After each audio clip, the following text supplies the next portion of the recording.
हमारे ठीक पीछे एक महिला का चीता जल रहा है, आप देख रहे होंगे कैमरे में। और इसके ठीक पीछे जो है आपको वही धार मिर्चैया नदी आपको दिख रहा होगा। ये वही मिर्चैया नदी है जिसमें नाव पलटने से 5 महिलाएं की मौत हो गई नदी में समाने के कारण।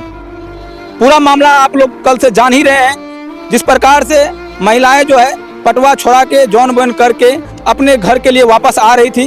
वापस आने के दरमियान जो है एक नाव लगा रहता है मिर्चैया नदी में और उस पर नाव खेवने वाले 2 नावी सवार रहते हैं। जब 12 महिला उस पर सवार होने के बाद नाव खेवने वाले नावी उन्हें लेकर पार कराने के लिए निकल जाते हैं। उसी दरमियान बीच नदी में जाने के कारण जो है नाव खावी या तो उनका नाव गड़बड़ा जाता है चलाने के दौरान या फिर लोड के कारण जो है उसी बीच नदी में समा जाते हैं। समाने के कारण जो है 12 के 12 महिलाएं जो है उसमें गिर जाती है। गिरने के बाद 8 महिलाएं को जिसके तैरने आता था वो तैर के निकल गई। बाकी बची 5 महिला जो है उसी नदी में विलीन हो गई।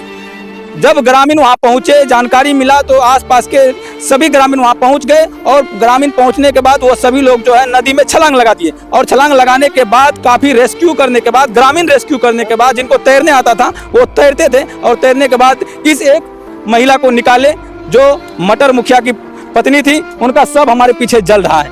लेकिन जहाँ पे वो घटना घटित हुआ मिर्चैया नदी के पास, वह जो है काफी दिन से जो है विवाद में आया हुआ था। वो इसलिए कि वहाँ पे पुल नहीं था और पुल नहीं रहने के कारण आज मिर्चैया नदी में 5 महिलाएं समा गई है। एक का चिता जल रहा है और 4 अभी तक नहीं मिली है। 4 को खोजने के लिए पूरी दल फौज के साथ एनडीआरएफ की टीम पहुंची है और एनडीआरएफ की टीम पूरी मशक्कत की है रात से लेकर अभी तक, लेकिन अभी तक एक भी उसमें से नहीं मिला है। चारों के चारों लापता है। लेकिन बहुत दुख की बात है कि त्रिवेणीगंज विधानसभा क्षेत्र से जदयू की लगातार कुर्सी पे विराजमान बैठी विधायिका बीना भारती जी उस पे कुर्सी जमाए तो बैठी है, लेकिन विकास के मद में वो जीता जागता सबूत हम लोगों ने आपको दिखाया क्या विकास की है। जिस प्रकार से लोग जो है आए दिन वहाँ पे घटना का शिकार होते रहते हैं, चाहे वो आम लोग हो या गरीब लोग हो। वहीं सदन में बैठे माननीय सांसद दिनेश्वर कामत जी पे भी सवाल बनता है, क्योंकि आप भी लगातार जो है सदन में बैठे हुए हैं और उस पुल को लेकर आज तक किसी प्रकार का कोई आप लोग आवाज नहीं उठाए हैं। ना तो अगर पुल रहता वहाँ पे तो आज इस प्रकार का घटना घटित नहीं होता। आजादी के बाद से मेरे बाप दादा पूर्वज के समय से ही वो जगह वैसा का वैसा पड़ा हुआ है, लेकिन आज तक उसका पोता नाती कई पीढ़ी गुजर गया, वो जगह वैसा का वैसा ही है। आए 2 साल 1 साल पे वहाँ घटना घटित होती रहती है। कुछ उनके परिजन है, उनसे भी जानने का प्रयास करते हैं। क्या नाम है? हम तो हीरापट्टी से। कौन थी आपकी? मेरा बहन है। खास बहन थी? खास बहन। कब आया? हम आए थे सवेरे में, जो रात में भी प्रचार किए थे आप, तभी आए थे। अभी जला रहे तभी आए। तब क्या जानकारी मिला? जानकारी मिला जो डूब के मरा। डूब के? हाँ, कई जानकारी मिली हमको। और क्या हो? चलिए, उनके भाई है, वो जो है उनके पति है, उनके 2 बच्चे हैं। वो 2 बच्चे जो है हम उनसे भी आपको मिलाएंगे। वो 2 बच्चे जो है मुखग्नि दिए हैं। लेकिन यह जो चिता जल रहा है एक महिला का, इसका बेटी भी उसी नदी में अभी भी समाई हुई है। वह जो है अभी भी नहीं मिली है। अब सोचिए, एक घर से एक माँ और बेटी एक ही दिन एक ही समय चले जाए तो उस परिवार पे क्या बीतता होगा। और उतना ही नहीं, बाकी और जो 3 महिलाएं थी, वह 3 महिलाएं एक ही व्यक्ति के पुतोहू थी। यानी कि एक ही बाप के 3 बेटा का तीनों पत्नी जो है उसी नदी में समा गई।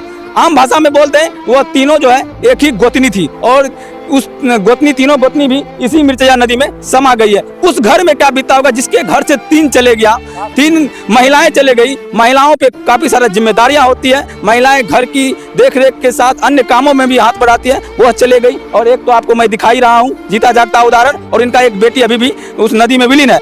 उनके पति है और 2 बच्चा जो छोटे छोटे बच्चे पढ़ने की उम्र में, वह जो है मुखग्नि दिए हैं। आइए हम उनसे भी आपको मिलाते हैं। पत्नी जल रहा है। क्या हुआ आपकी पत्नी को? नदी में डूब गया था। 9 लाख। कहाँ गई थी वो गया था पटवा छड़ने के लिए जौन में। दूसरे के पटवा को छुड़ा के जौन बन करते? जौन मजदूरी छुड़ा करके लाया था। वो बूंद दगावई लेकर शाम को आने के दरमियान क्या कुछ जानकारी मिला? हमको कुछ नहीं मिला। हम गए थे घर पर, यहाँ से पकड़े 9 वाली जब डूब गया था, बोला हमको फोन किया घर पर। हमने घर पर नहीं थे, हम थे बाद में पटवा काट रहे थे। वहाँ बोला आपको पति डूब गया। वैसे दौड़ के गया था वहाँ गया, बोला लाया डॉक्टर के पास। हम गए वहाँ डॉक्टर के पास, कहा मोटरसाइकिल से ले गया, कोई सवारी नहीं मिला था वहाँ। अच्छा, उनके साथ साथ बताया जा रहा है कि आपकी एक बेटी भी उसमें नदी में चले गई। मेरे बेटे है बड़े वाले, उसको 2 बच्चा है छोटे छोटे, वो भी खो गया उसी नदी में। अभी तक मिला है नहीं? नहीं मिला। कितने साल के बच्चे हैं? बच्चे 4 साल का, 1 3 साल का। और आपको कितना लड़का लड़की? 4 ठो लड़की है, 2 ठो लड़का। लड़का बहुत छोटा छोटा है, सामने में खड़ा है अभी। तो घटवार किया है, वो जो नदी खेवैया घटवार किया है ना, जो खेवरा वही किया है ना।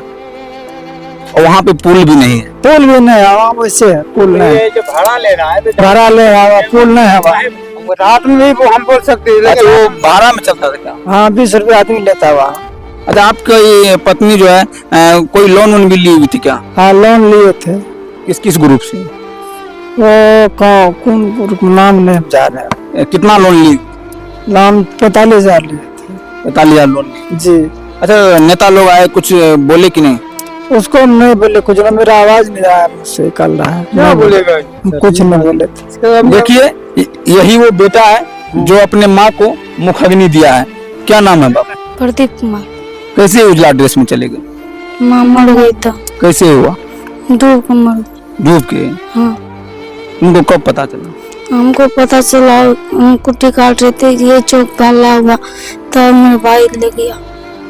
ले गया तो वहाँ पर मृत पाया। हाँ, और कौन डूबी? तो मम्मी के साथ साथ बहन में पड़ी। हमारी बहन भी चले गई। काजल नाम। काजल नाम है। काजल नाम था। हाँ, देखिए, इन्हीं का 2 बेटा है और एक बेटी जो थी वो उसी नदी में समाई हुई है। अभी तक कुछ पता नहीं चला है। गोताखोर की टीम, एनडीआरएफ की टीम वहां लगी हुई है, खोजबीन जारी है। जैसे ही कुछ सुराग मिलेगा या उनका सब वापस बाहर आएगा, मैं आप लोग को वो भी अवगत कराऊंगा। लेकिन इस प्रकार का घटना जो घटित हुआ है, इस प्रकार का घटना नहीं होना चाहिए। अगर पुल वहां पे विवाद है तो पुल अविलंब वहां बनवाया जाए, ताकि इस प्रकार का घटना और दूसरे परिवार के साथ नहीं हो। आज इस पति का सर से पत्नी का साया उजर गया, इस बेटे के सर से माँ का साया उजर गया। इन सब का दोषी कौन? बड़ा सवाल बनता है, आखिर बने क्यों नहीं? घर से 2 घर उजड़ गया। क्या बोल रहे हैं? एक घर से 2 घर उजड़ गया। एक मेरा घर उजड़ा है, मेरा बहन का, एक मेरा भगिनी का, 2 घर उजड़ गया। सोच सकते हैं क्या गुजर रहा होगा इन लोगों पे। और आसपास के ही जब 5 महिलाएं इस प्रकार का घटना का शिकार हो गई तो रात का दृश्य आप देखते तो आपके आंख से आंसू निकल जाता। मैंने देखा लगभग 1 बजे रातों तक घर की चूल्हियां नहीं जली, घर के लोग उदास थे, सभी रोड पे थे। 12 जब 2-3 बजा जब रात, तो बच्चे भूख से तिलमिलाते रहे। आसपास के दुकानों से मुड़ियां ला के उन्हें खिलाया गया। लेकिन अभी तक यहाँ के जो मूल नेता है वो अभी तक देखने नहीं आए, अभी तक इन लोगों को आश्वासन देने नहीं आए। मैं सरकार के अधिकारियों से मांग करता हूं कि इनके साथ जो हुआ घटना वो बहुत निंदनीय है। इनका जो भी मुआवजा हो, उचित मुआवजा हो, इनको अविलंब मुहैया करवाया जाए, ताकि इनके जो बच्चे हैं वो आगे पढ़ाई लिखाई करके अपना उज्जवल भविष्य का कामना कर सकें। फिलहाल इस वीडियो में इतना ही। आप लोग क्या कुछ सोचते हैं इस प्रकार की घटना के बारे में? आप किसे दोषी मानते हैं? आप लोग कमेंट करके अपना प्रतिक्रिया दे सकते हैं। फिर मिलेंगे अगले वीडियो में, तब तक के लिए जय हिंद, जय भारत।